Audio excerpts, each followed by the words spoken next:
Olá, seja muito bem-vindo. Eu sou Frinéia Chaves e estou de volta com mais uma edição do programa UFO no Plural.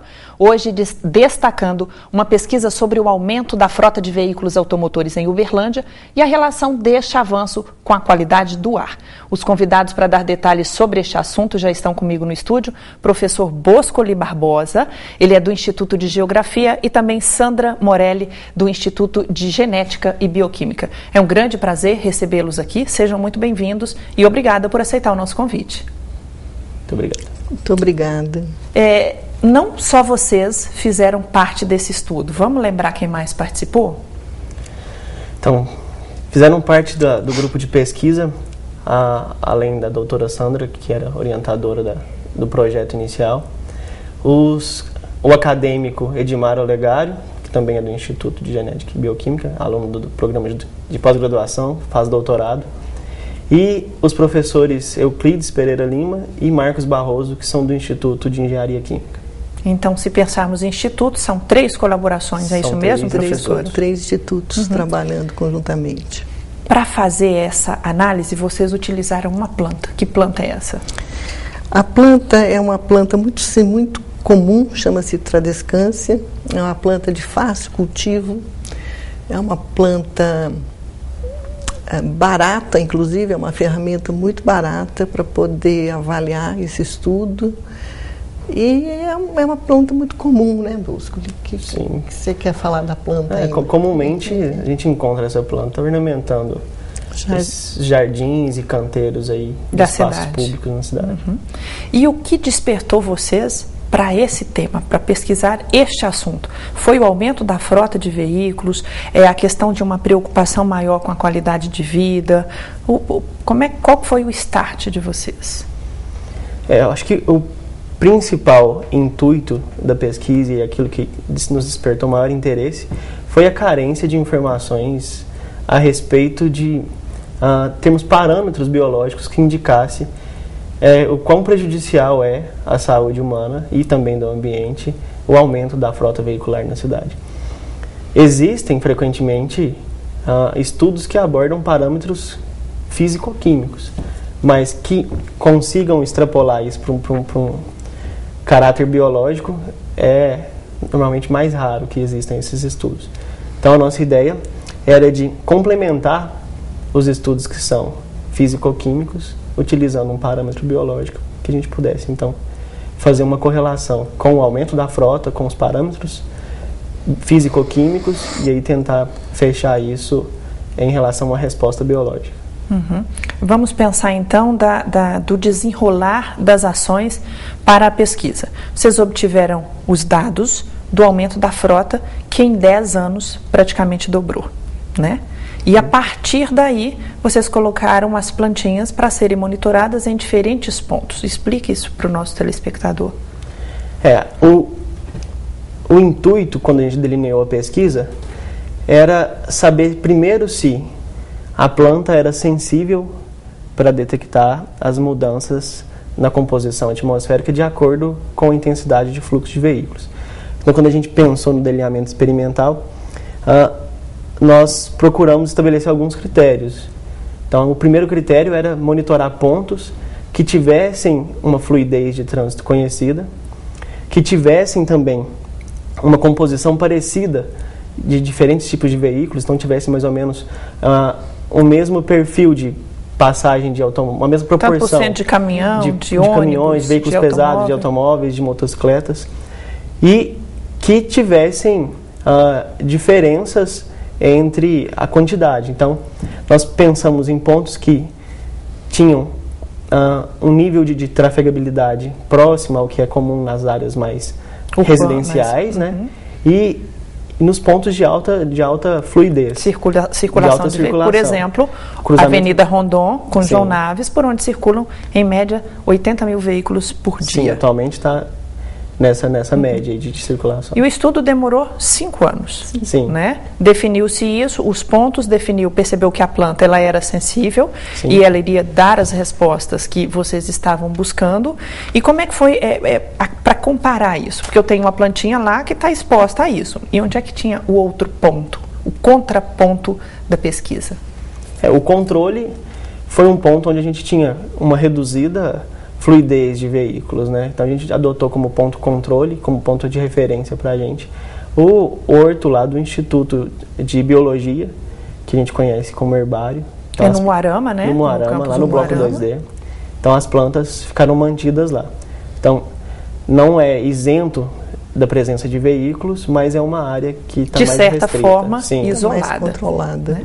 E o que o resultado mostrou, professora?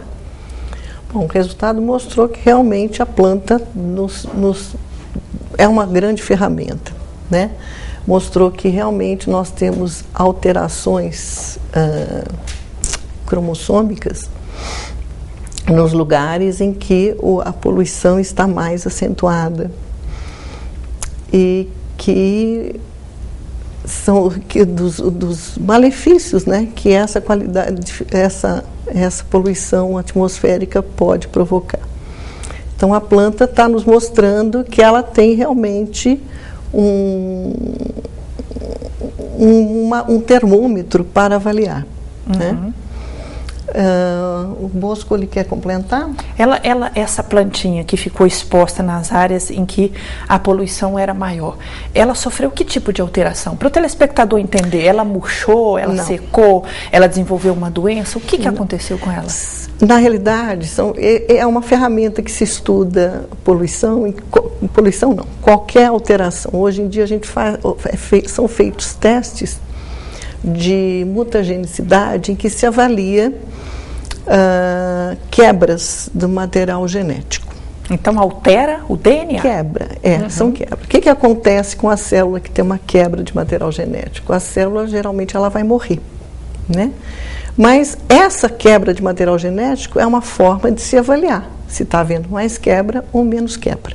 Tá? Então, o que provoca, o que a gente verifica são quebras de material genético, que é o teste que é feito, que é o teste de micronúcleo. E você que é da área da genética, a gente pode dizer, por exemplo, que os efeitos da plantinha podem ser parecidos nos humanos?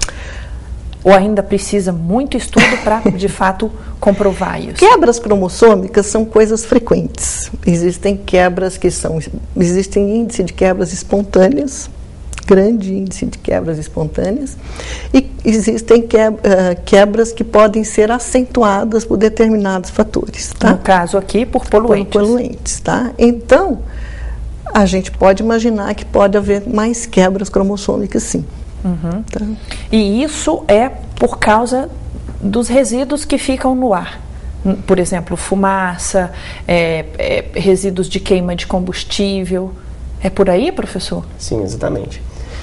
Quando a gente pensou em fazer uma pesquisa aqui, além de abordar diferentes setores com diferentes níveis de fluidez de veículo e estender essa pesquisa para 5 anos, a gente queria também pensar em como a diferença na composição atmosférica ao longo desses 5 anos, que aí não teriam alterações só locais, mas pensando assim amplamente em toda a composição atmosférica da região urbana da cidade, a gente pretendeu mostrar que esse perfil de composição atmosférica também mudou ao longo desses 5 anos.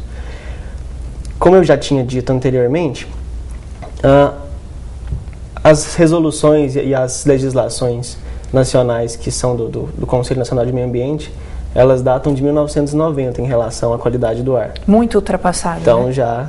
Vamos falar então dessa questão da legislação no próximo bloco? Sim. Ok. UFO no Plural vai agora para um rápido intervalo. Continue ligado, nós voltamos em instantes.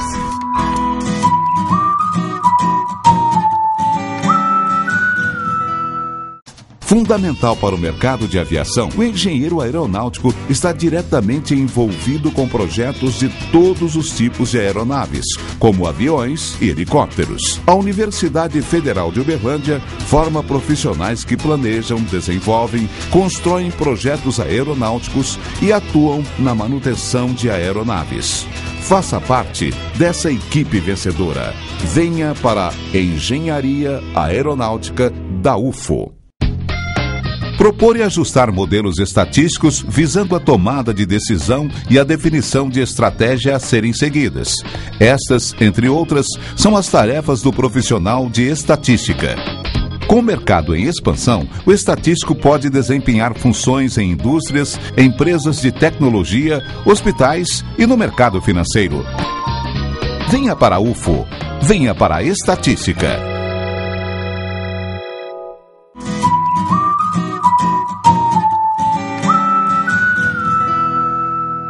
UFO no Plural está de volta hoje destacando uma pesquisa sobre a qualidade do ar em Uberlândia. No bloco anterior, professor Boscoli, você levantou a questão da legislação. Parece-me que é uma competência do Ministério de Meio Ambiente? Exato. Então, o Conselho Nacional do Meio Ambiente estabeleceu na década de 1990, nos anos 90, uma resolução, que é a resolução número 3 do CONAMA, que estabelece padrões e limites em relação ao material particulado que compõe a atmosfera. Deixa eu abrir um parêntese, material particulado. Perfeito. Então é exatamente aí que a nossa pesquisa se insere. Quando a gente fala de material particulado, nós ainda não estamos abordando se nesse material particulado tem composição de poluentes ou não. Então poeira é material particulado, quer dizer, ele está trazendo algumas partes com ele, é isso? Por isso particulado. São partículas que estão em suspensão. Ok. Que pode ser poeira, pode ser fumaça? Pode ser poeira, pode ser fuligem, pode ser fumaça, pode ser resíduos de... Pode ser fungo, pode ser pólen. Sim. Pode ser bactéria. Exatamente. Pólen. Uhum. E também pode estar presente nesse material particulado alguns poluentes que inclusive podem derivar então da queima dos combustíveis fósseis. E é possível identificar isso por meio de estudos. Eu vou lá pegar uma quantidade X de ar, vou analisar, a análise vai me mostrar isso. É possível fazer esse tipo de estudo e caracterizar a composição. Sim. O que a legislação determina é só saber a concentração de material particulado, sem discriminar do que esse material particulado é composto. E o senhor falava da questão do limite que o CONAMA estabelece. Qual que é o limite? Então, o CONAMA estabelece um limite de 50 microgramas por metro cúbico. A questão que o trabalho procura mostrar é que, primeiro, que essa legislação ela já tem mais de 23 anos, então, né? Uhum. Então, é muito claro que o material particulado que a gente tinha quando foi proposto a legislação, há 23 anos atrás, ele não tinha a mesma composição do material particulado que existe hoje na nossa atmosfera. Sim. Então, a gente pode entrar em ambientes que são muito mais ricos em material particulado, que ultrapassam esses limites sem causar a quantidade de dano. Sem ser uma ameaça para a saúde. Que poderia ameaçar a nossa saúde. E o contrário também é possível. E o contrário é possível, e foi isso que a gente procurou mostrar aqui. Inclusive em concentrações abaixo do que o CONAMA determina, é possível que a composição desse material particulado traga danos e prejuízos à saúde. No nosso caso, especificamente, danos ao material genético da planta. Então, o resultado dessa pesquisa de vocês é uma contribuição também para a formulação de novas políticas públicas que trabalham essa questão da gestão da qualidade do ar. Porque quando a gente fala de qualidade do ar, a gente fala também de qualidade de vida, né? E o aumento da frota, ela não gera só poluição. Ela altera todo o ambiente em que o ser vivo está ali inserido. É estresse, é mais tempo de deslocamento, né? Como é que está hoje a nossa cidade com relação a esse ambiente?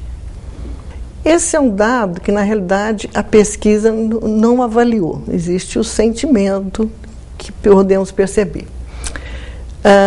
Nós temos uma frota de veículos, de carros muito grande, e que um outro dado da pesquisa mostrou um resultado muito interessante. Durante uma greve de ônibus, foi feito um estudo mais detalhado sobre o efeito da poluição, da poluição ambiental nessas plantinhas. E durante essa semana, em que os ônibus estiveram parados, ocorreu um índice maior de alterações cromossômicas nas plantas. Mas deveria ser era o que se esperava, né? Porque a gente pensa, só tem menos ônibus circulando, vai ter menos poluição. O que explica isso, professora? Na realidade, inclusive, esse resultado se contrapõe a um dado de São Paulo, do início desse século, acredito que tenha sido 2000 e pouco, não tenho muita certeza. 2003. Em que mostrou exatamente isso que a gente esperava. Quando ocorreu a paralisação dos ônibus, diminuiu a poluição. Nosso resultado foi o contrário. Mas o que está mostrando o nosso resultado? está mostrando que a frota de veículos aumentou muito. Nós temos uma frota de coletivos que ela é relativamente nova, ela não é muito poluidora. Tá? Ela já tem filtros. Já tem filtros. Então, o que mostra esse resultado? Que o investimento em transporte público melhora a qualidade do ar. Agora, eu acho que eu também peguei uma pontinha aqui que pode, vamos ver se é lógico. O trabalhador que precisava se deslocar, ele tinha um ônibus, ele não tem, então, quer dizer, o ônibus leva ali, sei lá, 60 pessoas. Sim.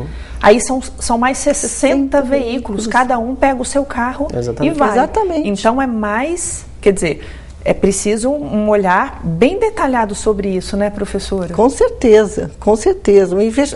Um aumento do transporte coletivo melhora a qualidade do ar, mesmo porque, inclusive, a nossa frota aumentou muito, mas aumentou também o veículo novo e o veículo antigo, muito poluidor, ele continua circulando. Sim, então é uma série de fatores que contribuem para isso. Por exemplo, se a gente pensar, por que a frota cresceu tanto? É o acesso ao crédito, né?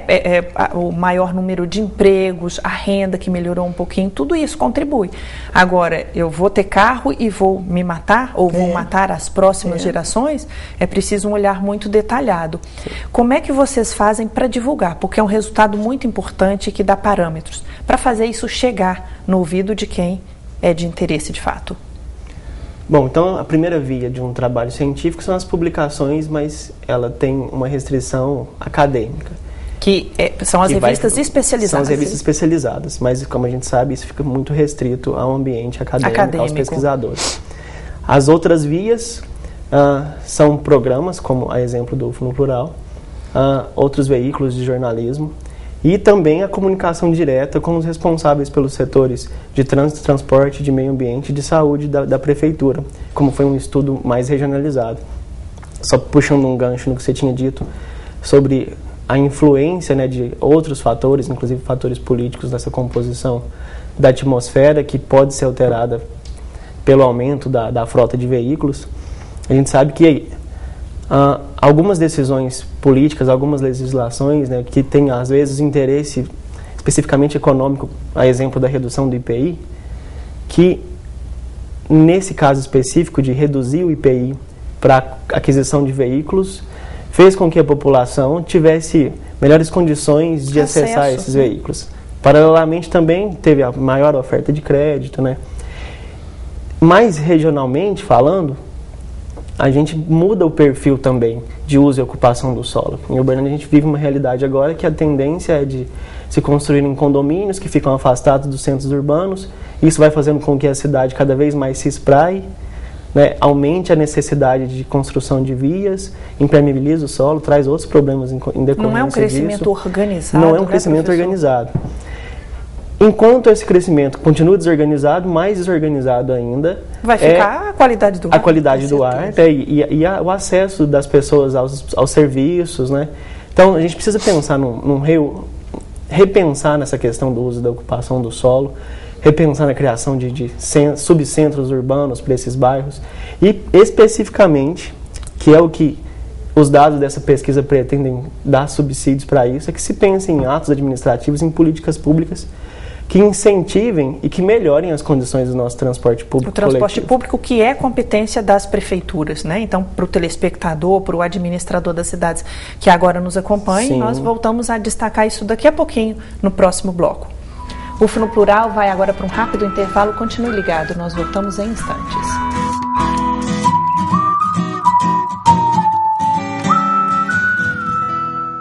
Formar profissionais versáteis para atuar no mercado e preparar futuros professores para o ensino fundamental, médio e superior. Este é o objetivo do curso de Matemática da UFO. Com salas de aulas modernas, computadorizadas e laboratórios arrojados, o curso oferece um corpo docente especializado que faz dele um dos melhores do Brasil.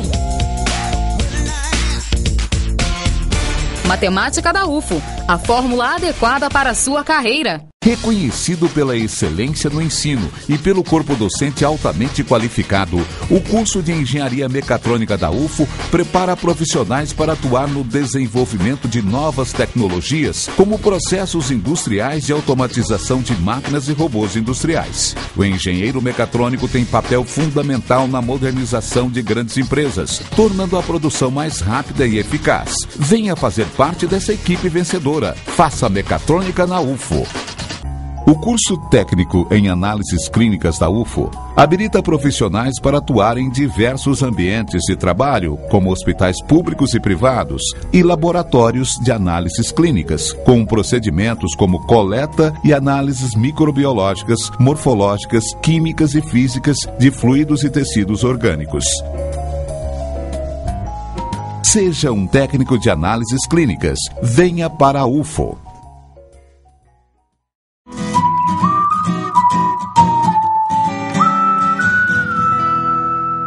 De volta com o terceiro e último bloco do programa UFO no Plural, hoje detalhando para você um estudo de pesquisadores da UFO sobre a qualidade do ar em Uberlândia. Retomando aqui o nosso bate-papo, uma coisa é fato, a pesquisa foi feita e o resultado aponta que houve mudança na plantinha, ela sofreu danos e isso ilustra, entre aspas, o que pode acontecer também com o ser humano. O que fazer para mudar essa realidade? Então, só fazendo uma ressalva, que é importante a gente frisar que a utilização da planta nos deu a possibilidade de mostrar um ensaio biológico sem concorrer com limitações de ética, né, que nos indicam a impossibilidade de utilizar humanos para essa pesquisa. Aí seria um trabalho bem mais difícil, né? E também com animais também a gente tem muitas restrições. Que também não vão entrar no âmbito da nossa discussão. O fato é que esses resultados mostraram que existem necessidades emergentes aqui, pelo menos em relação à nossa cidade, que reflete a situação do país como um todo. A gente precisa pensar em renovar, reestabelecer esses parâmetros que tratam dos limites de poluição, já que no caso da poluição atmosférica tem mais de 20 anos. Quando a gente pensa em repensar, quando a gente fala em repensar esses parâmetros, a gente precisa ter como avaliar se a composição muda ou não muda. Para isso existe a necessidade de se instalar nas cidades sistemas ou programas de monitoramento da qualidade ambiental do ar. Que nós não temos em Uberlândia. Nós não temos. Se não fosse uma iniciativa da academia, nunca existiriam dados a respeito dessa qualidade do ar. E que bom, né, que eu falo aqui em nome da UFO, que nós conseguimos trazer, né, essa contribuição de grande importância, né? Sim, mas a gente faz esse apelo para que esse estudo que é de monitoramento passe a ser um estudo de vigilância da qualidade do ar, né? Que o conhecimento por si ele não vale nada, é preciso usar esse conhecimento, né? E não depende mais agora, quer dizer, podemos até trabalhar em parceria, né? Mas agora a gente está dando aí o puxão de orelha, né? E chamando a atenção, né, das autoridades públicas, né? Exatamente. E de todos os poderes, legislativo, executivo e judiciário, né? A gente não precisa pensar na saúde e nos efeitos, nos danos que a poluição atmosférica traz, só em relação aos desfechos que ela traz, como a ocorrência de alergia, de asma, de problema respiratório, em última análise de câncer de pulmão e das vias respiratórias. A gente tem que pensar na saúde no âmbito da prevenção. Prevenção, exatamente. E a gente previne o aumento, o déficit de qualidade do ar, pensando na atmosfera urbana, investindo nesses sistemas de monitoramento e, principalmente, num transporte público de qualidade. Uhum. Isso certamente será economia, porque o Estado, os municípios, eles gastarão menos, né? Com atendimento médico, com internações, com remédios, né, professora? Prevenir para economizar. Com certeza. E garantir a tal da qualidade de vida, que fala-se tanto, né? E busca-se tanto. Com certeza. Eu acho que nós temos que aprender, né, a planejar e crescer de forma sustentável. Né? Quer dizer, isso prevenir, é para mim e também para a próxima geração. Com certeza. Manter, preservar o ambiente para todas as gerações que virão. Nós não podemos... O mundo acaba aqui, que não acaba é isso, na minha né? geração. Professor, o que seriam então alternativas para o transporte público no sentido de melhorar essa qualidade do ar? Quando a gente fala em melhoria da qualidade do transporte coletivo, a gente tem que pensar na comodidade, a comodidade para o usuário, ser cômodo para mim. Ser cômodo para o usuário, ser confiável para o usuário, ser seguro. E, quando eu digo em ser confiável, que o usuário tenha condições de se planejar, ele tem condições de pensar em ir para o trabalho e chegar na hora para o trabalho. Para isso precisa aumentar a oferta, né? Tanto de vias e de corredores, a exemplo do que tem se iniciado aqui, mas que ainda não é o ideal, quanto de número de veículos, a frota veicular. Ciclovias, por exemplo, é uma boa alternativa e nós temos um bom exemplo de Sorocaba, né? Sim.